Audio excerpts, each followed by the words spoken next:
Hey everybody, Rob Veno, WagerTalk.com, WagerTalk TV, here with your Friday NBA selections and analysis. We're going to give you a couple of free plays here, games on the board. Maybe not the most exciting games, but still they have point spreads, they have totals. We can find angles here. First, let me make everybody aware of the special that's going on here at WagerTalk. It's a year-long special. A little over a year, actually, date to date. Super Bowl to Super Bowl, all access. All access, meaning you'll get every play I release every day, every sport, all the way through next Super Bowl 2026. So just figure it out in your mind here. You get the Super Bowl this coming Sunday, all the props that I have with that. You'll get the entire NFL season next year. You'll get the entire college football season next year. You'll get basically 2/3 of the college basketball season and 2/3 of the NBA season to go with it in between.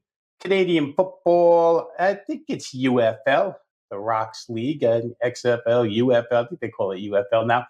All the sports that I handicap, you'll get every play, including 5% blue chips from now right through February 8th, 2026. Cost on that package, all access, $11.99, saves you $800 off of the regular price.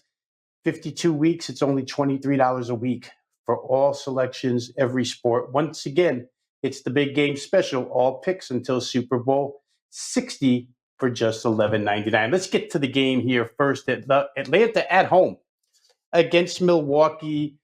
Quick look at the injury report, because again, this is even more than an injury report at this time. The amount of trades that went down and the amount of players that are on planes going different places, tough to keep up with. But for Milwaukee, you have Giannis, once again, listed as questionable. He did not play the other night. We'll see if he goes here. Kyle Kuzma, acquired yesterday by the Bucks, won't play in this game, or at least he's game time decision. I'm guessing he's not going to play. Chris Middleton traded off to Washington, so you don't have him. For Atlanta, they were active as well. They traded small forward DeAndre Hunter. They traded Bogdan Bogdanovic, bringing in shooting guards Karis LeVert and Terrence Mann, plus reserve small forward Georges Niang. All those guys, again, game time decision, each acquired yesterday. Probably doubtful that they go. So again, like a couple of the games yesterday, you're going to have shorthanded teams in this particular instance. Both teams had yesterday off. The Hawks are in their second straight home game. The Bucks in their third and final of a 3-game road trip. Let's just start with Atlanta, because I don't think there's any reason to not just keep this one really, really simple. Atlanta's defense recently has returned to being a complete sieve. Whatever little burst of defense they had about a month ago, long gone. Last 4 games, they've allowed between 126 and 137. Now that they're without Jalen Johnson for the season, now that they've traded away DeAndre Hunter, that defense isn't going to get any better tonight. Not likely to get any better tonight, at least. Offense, however, has been rolling, and as many points as they give up, this offense has been able to make 3 of the last 4 games, a 2-point, a 3-point, and a 5-point game. So Trae Young and company still scoring. The Bucks are in the exact same space right now. They're getting lit up from the field, getting lit up from 3-point range. They're allowing 125.6 points per game last 5. Offensively, last 10, they're averaging 117.7. So 2 really high-scoring offenses, 2 really lousy defenses. Term lousy applies here simply because last 5 games, these teams ranked 28th and 29th in points per game allowed. Excuse me there. Status of Giannis is important, but then again, he didn't play the other night, and the Bucks got to 112 against Charlotte in a game that was played at a much slower pace. Charlotte didn't have LaMelo.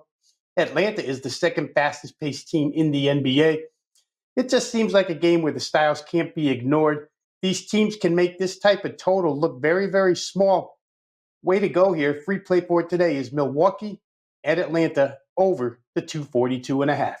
Second game on tap here for today. Free play with analysis is going to be Cleveland at Washington. The Cavs open 17 and 234, currently 17.5 and 236. You might find a stray 235.5 out there at this point. The injury report looks like this. For Cleveland, they did acquire DeAndre Hunter. Nice move by the Cavs, by the way, to get DeAndre Hunter, defensive-minded forward who can shoot threes. small forward he's acquired in a trade yesterday. Probably does not go here. They're going to be without their reserve shooting guard, Sam Merrill. He's out for personal reasons. They're without their reserve center, Dean Wade. They're without reserve small forward, Isaac Okoro. So Cleveland, a little bit depth shy for this game. Washington, their injury report has changed throughout the morning. Here's what it currently looks like. The backup point guard, Malcolm Brogdon, who was listed as out, is now questionable. He's been upgraded. However, their starting center, Rashawn Holmes, due to illness, has been downgraded to questionable, as has power forward Julian Champagne. Both of those guys, part of what was to begin with an 8-man rotation. If they don't play and Brogdon does, you're looking at 7 bodies for the Wizards here tonight, extremely shorthanded. The schedule, no real advantage here, but I'd give a little bit to Cleveland simply because for the Wizards, even though their 3-game road trip was successful, we'll get to that in a second. General rule of thumb, first home game after a road trip, like to avoid the home team. In this case, that is Washington. Matchup and situation, like I said, Washington went 3-0 on their current 3-game road trip. But again, only 7 players, maybe 8 tonight. They really are depth shy. Cleveland, as they await for their DeAndre Hunter to come to them, they did get rid of Karis LeVert and George Niang, so a little depth shy there as well. The advantages here stick out like a sore thumb. For Cleveland, it's a huge interior size advantage. If Rashawn Holmes does not go for the Washington Wizards, and they virtually have no rim protection and no interior presence. So Cleveland, of course, one of the larger teams in the NBA size-wise at the rim, should have a huge advantage there. They're also the better defensive team. The Wizards, despite that recent road success, that 3-0 straight up, 3-0 ATS road trip, 28th in scoring in the NBA over the course of their last 5, only 105.2 per game. So tough to look at the Wizards if they only have 7 guys, if they don't have a center, they're not scoring well. The Cavs also are 6th in the league, last 5 in points allowed, only allowing 109.8. And as usual, it's been this way all season long. Cleveland's just a high-octane, high-scoring team, averaging 126 over their last 5.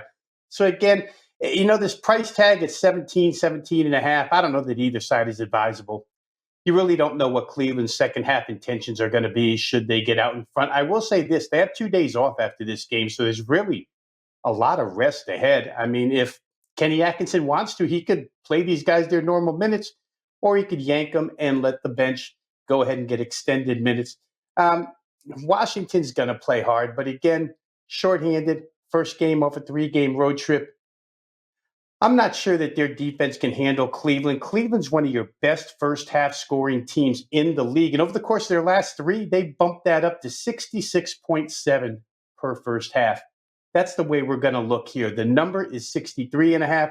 Cleveland starters, again, a high scoring first quarter unit. You probably get a big number out of them in the first. Rolls right through to the second, and then maybe Cleveland takes it easy in the second half. But we're going to play this one, your free play for today in this game. Cleveland Cavaliers, first half team total, over 63 and a half on the way out. I'd like to ask everybody to hit the like button if you like the selections and analysis provided here by WagerTalk handicappers each and every day. Go ahead and hit like, click subscribe, join the 194,000 plus people who already have. If you have a comment, please drop it in the comments section. I try to get to them as quickly as I can. All comments on this game and any other game, always welcome. For now, this is Rob Veno saying good luck with all your bets on this Super Bowl weekend. We'll see you next time on WagerTalk TV.